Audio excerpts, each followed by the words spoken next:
పెద్దపల్లి జిల్లా రామగుండం పారిశ్రామిక ప్రాంతంలో తెలంగాణ ఆవిర్భావ దినోత్సవ వేడుకలను కన్నుల పండుగ నిర్వహించారు. రామగుండం పోలీస్ కమిషనరేట్ ఆవరణలో పోలీస్ కమిషనర్ అంబర్ కిషోర్ జా 30 నెలల జెండాను ఎగరవేసి పోలీస్ బలగాల గౌరవ వందనం స్వీకరించారు. అనంతరం పోలీస్ విభాగంలో అత్యున్నత ప్రతిభను కనబరిచిన అధికారులకు సేవా పథకాలను అందించారు.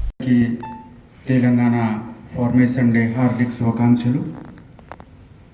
ఈ తెలంగాణ స్టేట్ వచ్చినప్పటి నుంచి మన అభివృద్ధి జరుగుతూ ఉంది. కానీ ఈ తెలంగాణ స్టేట్ తీసుకురావడానికి చేసిన త్యాగం, తపం, బలిదానం గుర్తుపెట్టుకోవడానికి మనము ఈరోజు ఈ ప్రోగ్రాం పెట్టడం జరుగుతూ ఉంది.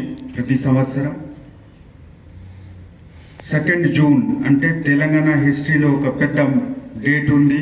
ఈ డేట్ నుంచినే ఒక కొత్త రాజ్యం మనకు వచ్చింది. ఈ రాజ్యం పరంగా మనము అందరు కలిసి డెవలప్మెంట్ చేయడానికి ఒక ప్రణాళిక డెవలప్ అయింది. ఈ కొత్త రాజ్యం వచ్చినప్పుడు నుంచి మనకు డెవలప్మెంట్ ఎక్కువ జరుగుతూ ఉంది. ప్రజల మధ్యలో సామరస్య పెరిగింది. అదేవిధంగా మనకు రాష్ట్రంలో ప్రోగ్రెస్ కూడా బియ్యం ప్రొడక్షన్ ఉండొచ్చు, వేరే విధంగా మనకు డెవలప్మెంటల్ యాక్టివిటీస్ ఉండొచ్చు, అన్ని విధంగా మనకు డెవలప్మెంట్ జరుగుతూ ఉంది.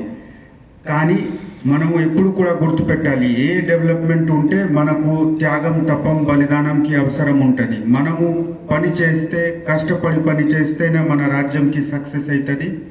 పోలీస్ డిపార్ట్మెంట్ చాలా కష్టపడి పని చేసి ఒక మోర్ దెన్ 30 ఇయర్స్ నుంచి చేసిన పనితో ఈరోజు మనకు చాలా ప్రశాంతంగా పరిస్థితి వచ్చింది. ఏ మారుమూల ప్రాంతం ఉంటే 10 సంవత్సరం 20 సంవత్సరం ముందు నిన్న నేను తాండూరు విజిట్ చేసినప్పుడు ఆ డేట్ చూస్తే నేను 15 ఇయర్స్ ముందు అప్పుడు అక్కడ వెళ్ళడానికి భయపడేవాళ్ళు. కానీ ఇప్పుడు ఏ కార్నర్కి మీరు వెళ్ళినా, నైట్ డే ఎప్పుడు కూడా వెళ్ళినా మీరు ఫ్రీగా వెళ్ళొచ్చు. రోడ్ ఉంది, ఫ్రీడమ్ ఉంది,